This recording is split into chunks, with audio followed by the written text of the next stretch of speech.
My name's Denver Jorgensen. I'm sharing Rod Pascal's letter of support for Wade Sundby. While growing up in North Dakota and beginning to rodeo at a young age, I was very fortunate to have access to many outstanding mentors, one being Wade Sundby. Writing these words brings back a flood of fond memories of the countless hours spent with Wade in the practice pen. The rodeos we went to and the talks we had going and coming from. The one word that comes to mind while thinking back is the intensity. Wade was one of the most intense competitors that I have ever been around, no matter if he was practicing or running a steer in the rodeo. His intensity and his will to win was always in the highest of levels. It didn't matter if he drew the best in the pen or the worst in the pen. He always gave his 100%, and he knew that he could win on whatever they loaded up for him. Because of that, he was a winner. Now we need to keep in mind that in a crowd of steer wrestlers, Wade didn't stand out as one of the larger ones, but that never affected his will to win and his ability to win. Not only was he a winner, but if you were practicing with him or traveling with him, he expected you to be a winner also. He wouldn't tolerate bad attitude or lack of self-confidence, and would not hesitate for a minute to bring it to your attention. I always remembered the very first steer I ever hazed was in Strasburg, North Dakota, for him. He didn't ask me to haze. He told me that I was getting on his horse and hazing for him. Being nervous. Being nervous would be a huge understatement for a couple of reasons. The first reason being that if I miss the haze and he can't catch him, it's going to be a long ride home. The second and most important reason for the nerves was my deep concern if I ran him over and hurt him, and then I would have to do all the drive all the way home. I feel that Wade Sundby is worthy of this prestigious award for many reasons.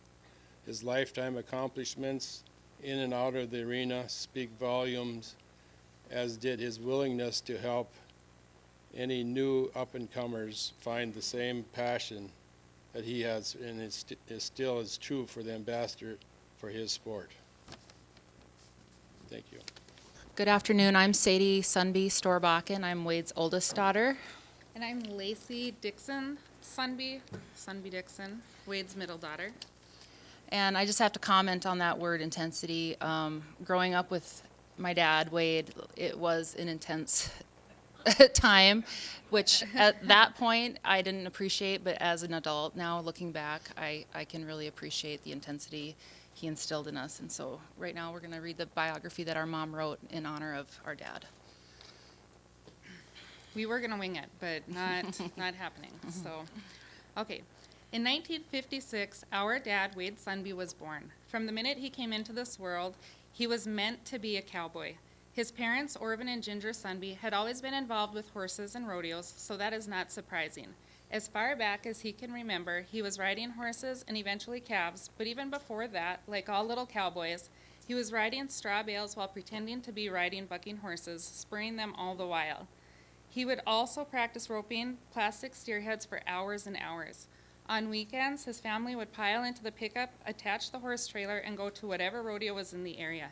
They spent a great amount of time at the Little Britches Rodeo and fun frolics, and in 1968, he began participating too. Once in high school, he started hitting the rodeo circuit more, and when he was 16, he started going to the pro rodeos with his brother Ed and Ed's friends. If he was unable to compete at a certain rodeo, he would at least try an exhibition ride. The bulls were huge. Dad will always remember perfecting his bulldogging skills in their indoor arena, which was 50 by 120 feet. He would practice bulldogging for hours in there along with his dad, his brother Ed, and friend Ron Oilo. They would get the steers in and would run them over and over. There was always a lot of yelling, get down, so you wouldn't crash into the end wall. That is what motivated him to slide off the horse so quickly after leaving the chute. He doesn't remember ever hitting that end wall, but he does remember others hitting it, and they would usually not come back. Once in a while, Dad also managed to practice riding bucking horses and even bulls in that arena. The summer after he graduated from high school, Dad got married and started a family. He worked in the oil field, so he was unable to hit the circuit as hard as he wanted to. With a full-time job and haying obligations, he competed mostly in North Dakota, South Dakota, Eastern Montana, some of the local PRCA circuit rodeos, and the circuit finals. He collected quite a bunch of brass spittoons. I always thought they were so neat, but kind of weird, on top of the gun cabinet growing up. Dad doesn't remember all of his wins, but he sure remembers all of the bones he broke. His first high school rodeo in Killdeer, North Dakota, he was riding Sue with only a halter on. She ran off and he hit the ground, breaking his collarbone.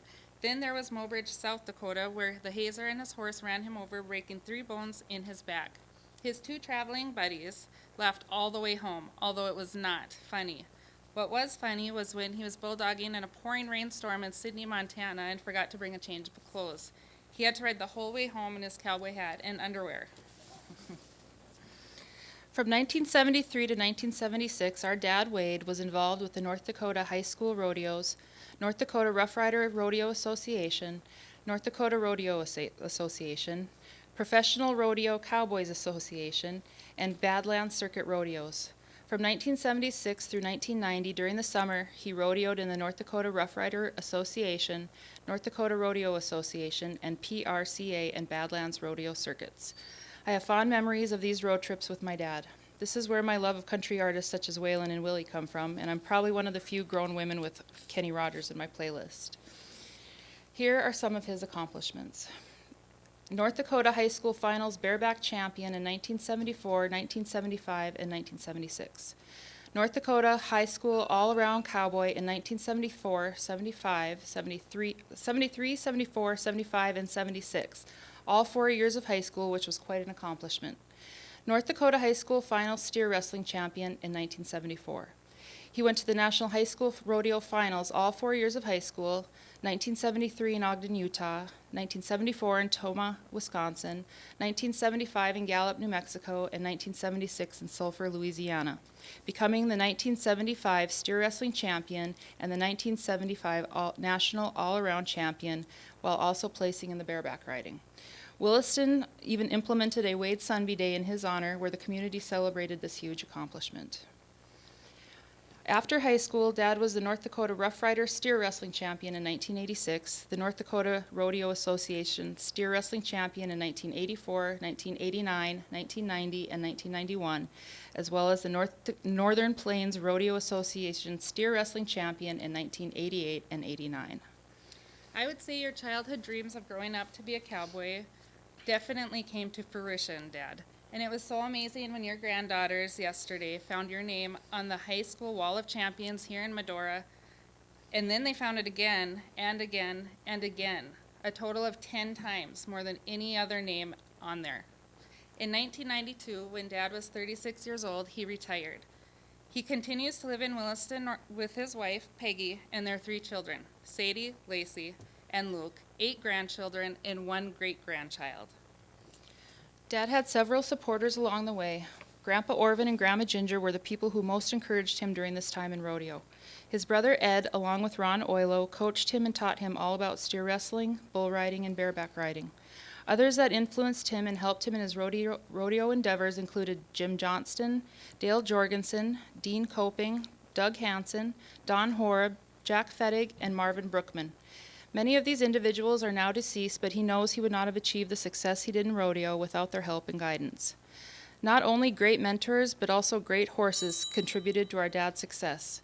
Special bulldogging horses used throughout his career included Jack, who was a steer wrestling horse and named Horse of the Year in 1988 and 89, Porky, who was his horse he won the 1975 National High School Steer Wrestling title on, and Sue and Joe, the 2 horses he first became a cowboy on.